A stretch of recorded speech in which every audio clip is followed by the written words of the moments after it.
My neighbors were always strange people. They would leave at ungodly hours.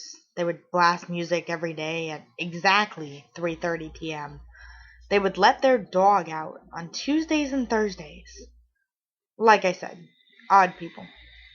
I never really thought anything past that until I was about 10 years old. One day, my neighbors came knocking on my door. My parents answered it, and my mother proceeded to talk to the lady about some stupid shit that doesn't really matter. I retreated to my room to avoid being sucked into the unbearable conversation, as it was obvious I was going to be. 15 minutes passed, and my mom finally came upstairs. She said the neighbors were going out of town for a week, and that I needed to watch their dog. They said they'd pay me $20 for the whole week. Now, to a 10-year-old, that's a never say no type deal. Besides, I didn't have to sleep there or even stay there for a little while. It was right next door. All I figured I'd really have to do is let him out, pick up his shit, and feed him. Piece of cake. Then Saturday rolled around, the day my neighbors were leaving. I could hear them outside sometime around 3 in the morning, slamming car doors and whatnot. They were talking, but I really couldn't hear what they said other than dog, safe, boy, and scummy. I only really made out one complete sentence. What if he notices? Of course, I didn't think anything of it at the time, so I awoke at a much more reasonable hour Sunday and decided to head over to the neighbors when it was about 2 p.m. When I stepped in, I could tell something was amiss.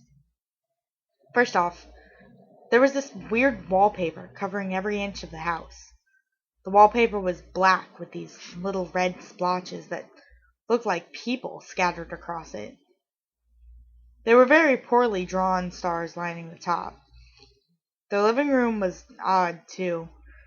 It contained only a single couch and a small TV. Nothing else. The kitchen was the same level of emptiness, containing only 4 plates and 3 glasses. The weirdest thing, though, there were pictures of the dog everywhere. I mean, everywhere. The dog covered the fridge, the walls, everywhere. Not a single picture of either of the residents, however. I figured they just must really love their dog. I noticed a note on the fridge. It read as follows. His name is Marcel. Feed him twice daily, once at 4 p.m. and once at 8 p.m. Be on time. Leave quickly and quietly after feeding him. Let him out on Tuesday and Thursday only, and only from 5 to 8 p.m. Do not go in the backyard. I should add that their backyard was completely fenced off. Couldn't even see it if you were in the NSA.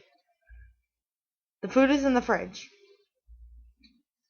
I felt the note had a few strange points to it, but figured it was quite fitting for a family such as themselves. The thing that really got me that first day is when I opened the fridge.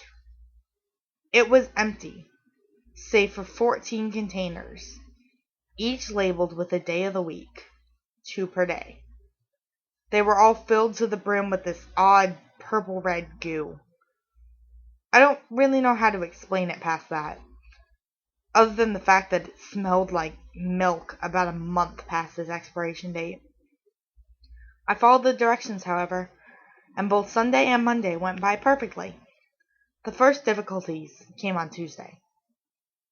After school, I decided to take a nap.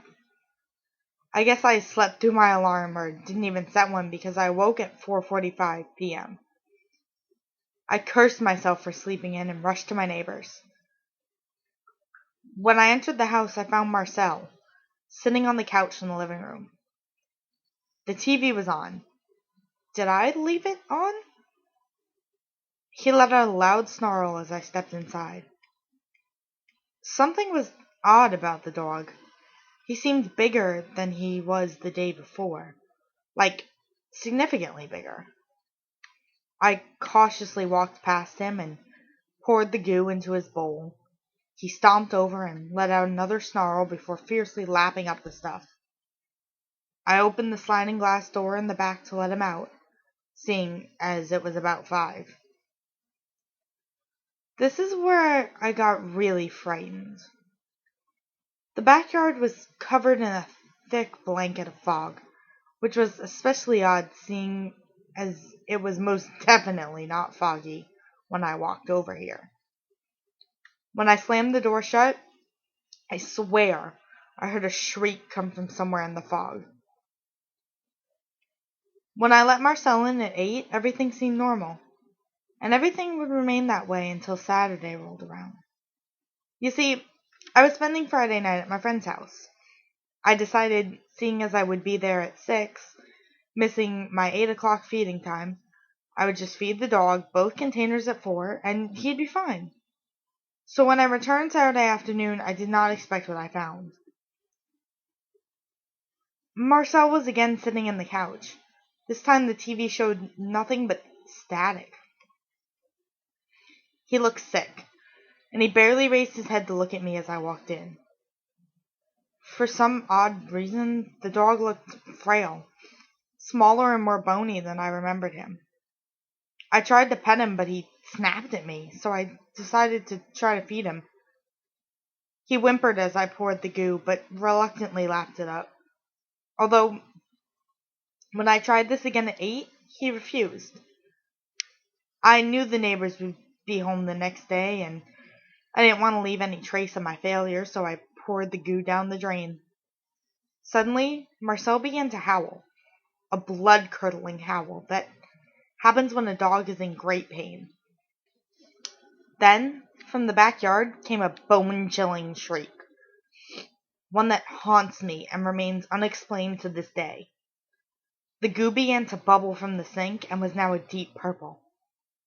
I rushed home and didn't tell my folks any of this. Sunday rolled around and I figured that the neighbors would be storming over to tell my folks.